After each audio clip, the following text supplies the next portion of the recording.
By show of hands, how many of you as an adult have had a friendship where everything seems to be going great, but then all of a sudden things become quiet and you don't speak so much anymore? You're kind of left wondering what happened.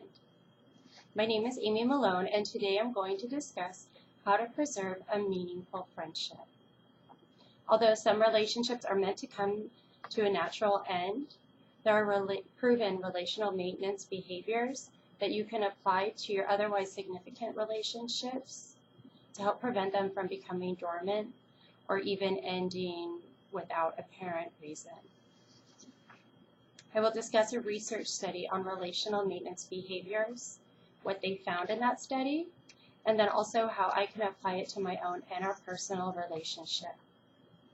The research article that I used to support my thesis is called The Use of Relational Maintenance Behaviors in Sustained Adult Friendships, and it's by researchers LaBelle and Myers from 2016.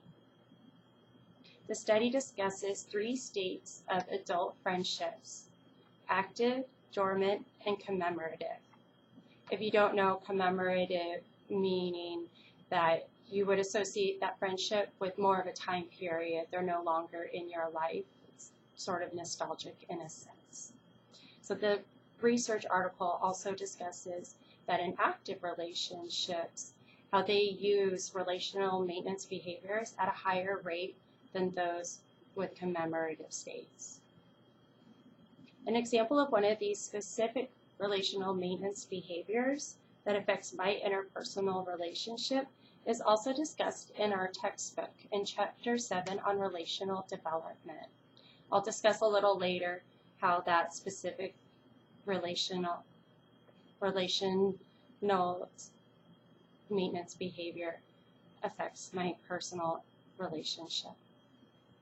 Now, in the research article that I read, the hypothesis is that individuals who classify their sustained friendships as active will use relational maintenance behaviors at a higher rate than individuals who classify their friendships as either dormant or commemorative.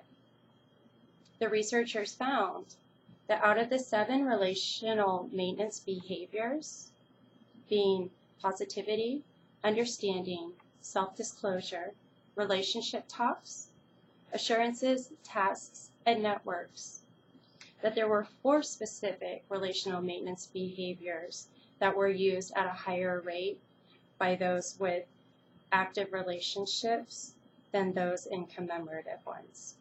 These 4 specific relational maintenance behaviors were assurances, understanding, self-disclosure, and lastly, tasks. I've used this information to reflect further on the interpersonal relationship of my Narcotics Anonymous sponsor and I.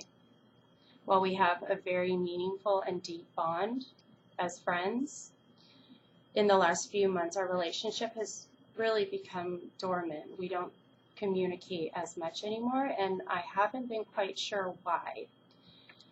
So what I've learned is that I prolonged this relationship state by not initiating or keeping up with more task-oriented activities with her. And I struggle with self-disclosure at times, which is particularly essential for this kind of friendship to be effective. Relying on mediated communication, such as phone calls and text messages, in exchange of face-to-face communication, has also worsened this problem for me of self-disclosure.